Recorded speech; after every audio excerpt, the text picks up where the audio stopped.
Yo, everybody, it's JD the Gamer here, and we are back with episode 2 of Family Affair. In the first episode, if you did not check it out, make sure you check it out.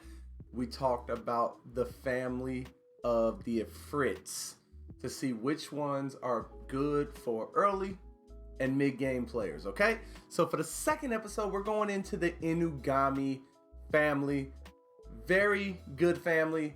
A lot of them, maybe all of them are free to play, except for maybe Crow.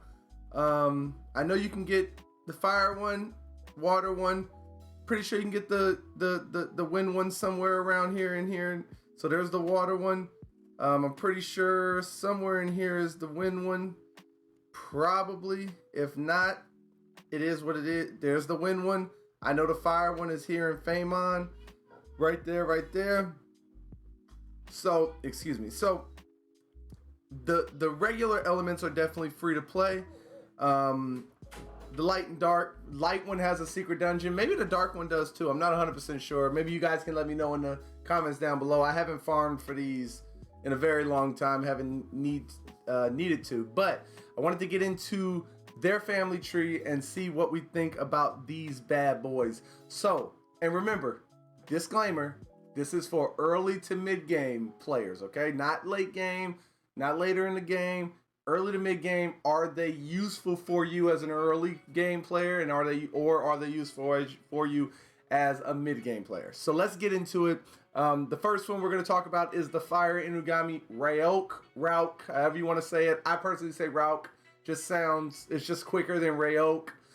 So Rauk, good unit, very good unit. First skill, Scratch. Defense break, first skill. You can't beat that, right? Defense break, first skill. Solid. And attacks consecutively with a 30% chance. So every time you use this skill, not only do you have a chance to defense break, but you also have a chance to attack again consecutively. Not like you get to use another attack. It means that it's just going to keep going if it does proc that 30%, right? So I've seen instances where Rauk literally will go like 9-10 times, just bah, bah, bah, bah, bah, bah, bah, and just destroy the enemy, right? So very good first skill with Scratch. Second skill, teams up with another ally to attack an enemy. So what's good about this is he brings somebody with him, right? But the good thing is that it lowers the cooldown as well. So the other unit that comes with them, they get a one-turn cooldown effect basically on their skills, so on their other skills. So really good unit, multi-hitter, all that good stuff, right? The third skill, I guess, Annihilate passive, gets an extra turn if you kill the enemy. So let's say Rauk goes crazy, hits like 10 straight times, kills a unit. Because of his passive, he automatically gets to go again. Or let's say he does team up and he brings in another damage dealer and they destroy the unit. Boom, you get to go again. Very good unit. Early game, very good. He can be your damage dealer. He can be that unit for you, your fire or damage dealer in Guild Wars, Siege, all that good stuff. Mid game, still good. As you get into mid game, you can start to move into violent sets to where he can proc his passive can get proc. He can team up, and then he can proc the violent set, go again, kill something, proc automatically because of his passive, proc again because he can really start to be a crazy unit as you continue to progress in the game. But early game, I think he's really good. He early, he might be helpful in TOA if you're trying to get through the beginning stages, but as you get to the later stages, he's not going to be as useful because you want more CC units in TOA. But definitely in Guild Wars, definitely in Siege, if you're put into that in the mid game, definitely good unit. I would say early game, probably an 7.5, mid game, probably 8, probably goes up a little bit. And in late game, I would say maybe even a little higher, but we'll save that for another time. Let's move on over to Ikaru, okay, the water in Ugami. So the first skill, Scratch, same, but different, right? So defense break, but unlike Rauk, where he has a percentage chance to consecutively keep attacking, Ikaru does not have that. So you will get the defense break, but you're not going to just continually attack. but you do notice that you get more harmful effects. So it's a higher chance to get the defense break, but you're just not going to consecutively attack. Team up, same as Rauk. Bring somebody with you, same thing, same bang bang, same. Counterattack, attacks the enemy and counterattacks when attacked for 1 turn. So when you put this on, you will counterattack anytime somebody hits you. So basically, it kind of, you know, it pushes people away from wanting to attack you if you're doing PvP side of it. PvE, if they attack you, just get basically an extra hit, an extra chance to defense break, all that good stuff, okay? Oh, leader skill of Rauk is none. Just, sorry, I forgot to mention that. Leader skill of Ikaru increases the attack speed of ally monsters with water attribute by 23%. So, early game, I guess he can be okay-ish. I don't really see too much uses for him early game. I don't see too much uses for him mid game. Maybe if you have some really fast water units that you want to try to take the first turn, you can bring them in into like Guild Wars Siege.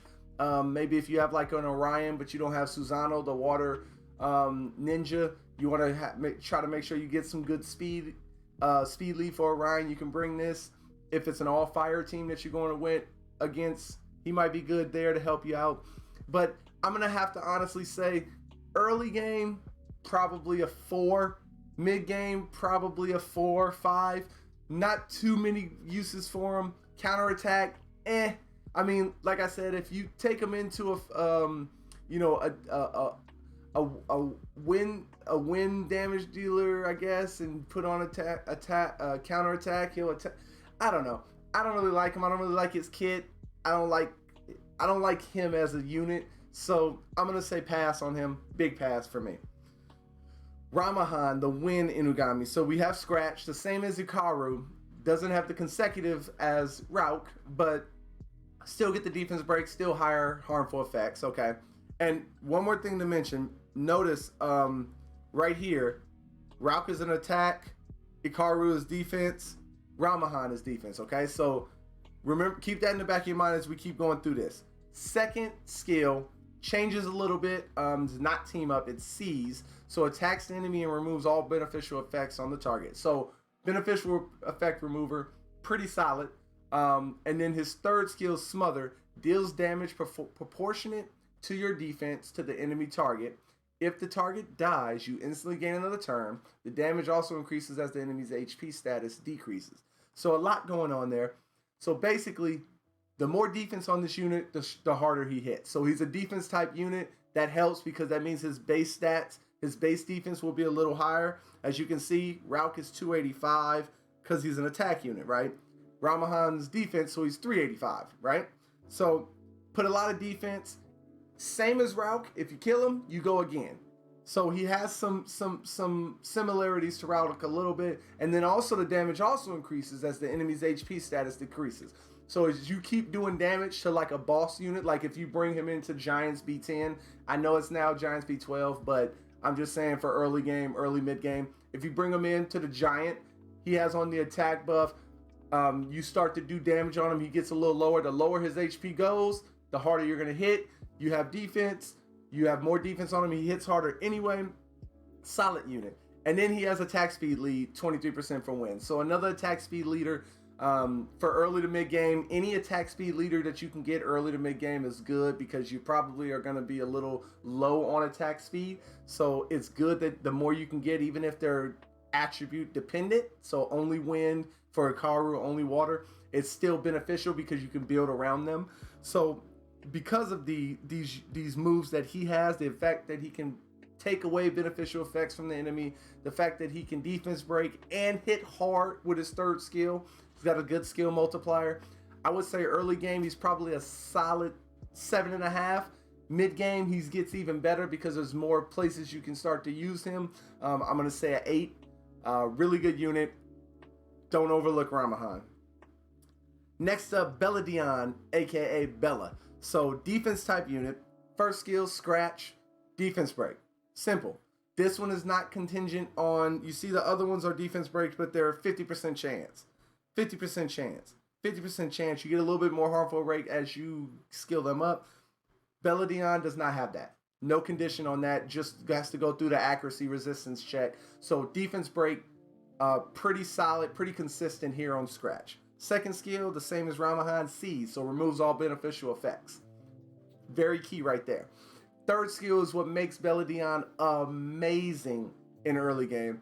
Fill the attack bar of all allies by 30% and recovers their HP by 30%.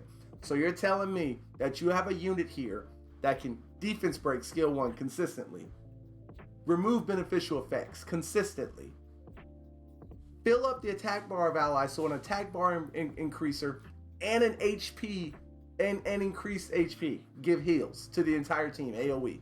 Early game. Early game, I'm going to give him a 10. Early game, you get him in a secret dungeon. If you have a friend that has a secret dungeon or you happen to pull the secret dungeon, farm him, get him. Beautiful unit. 10. Mid game, I'm going to just drop it down to 9.5 just because as you get in the mid game, you start to get more units that will allow you maybe to move him out a little bit or her out, whatever you want to say.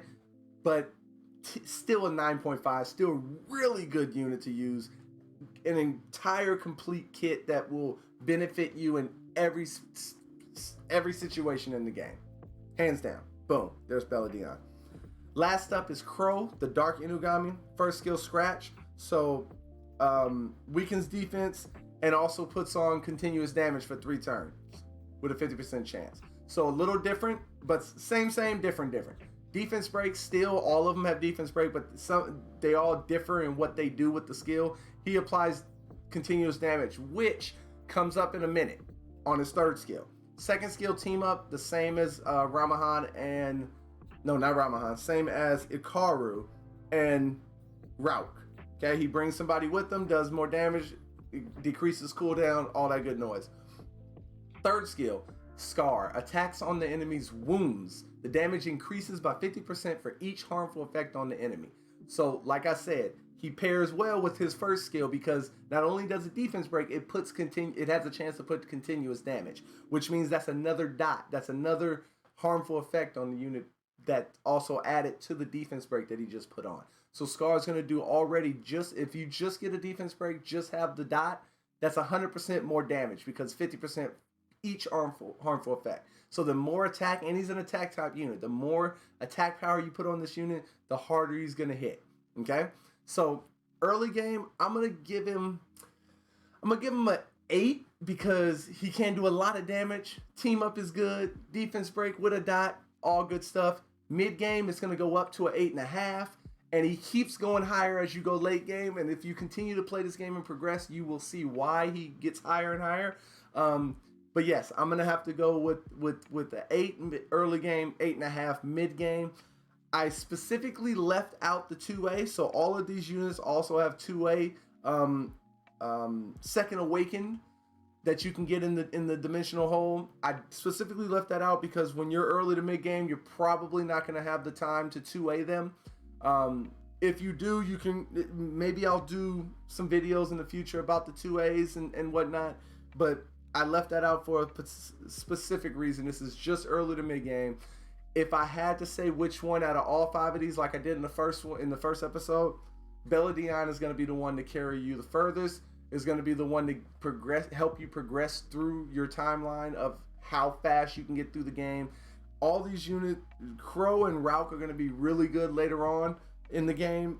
Even Ramahan, Dion is still useful later game, but in the early to mid games window, I think Bella provides the most unique and complete packages for you to progress. So there it is, guys. What do you think about my list? What do you think? Do you think Dion is the best in Ugami early to mid game? If you do, let me know down in the comments below. If you don't, let me know who you think is better. Again, like, comment, subscribe, all that good stuff. If you didn't like it, go ahead and thumbs it down. Just let me know why you didn't like it so I can improve on myself. But until then, this is your boy JD the Gamer, and I'm out this thing, man. Peace.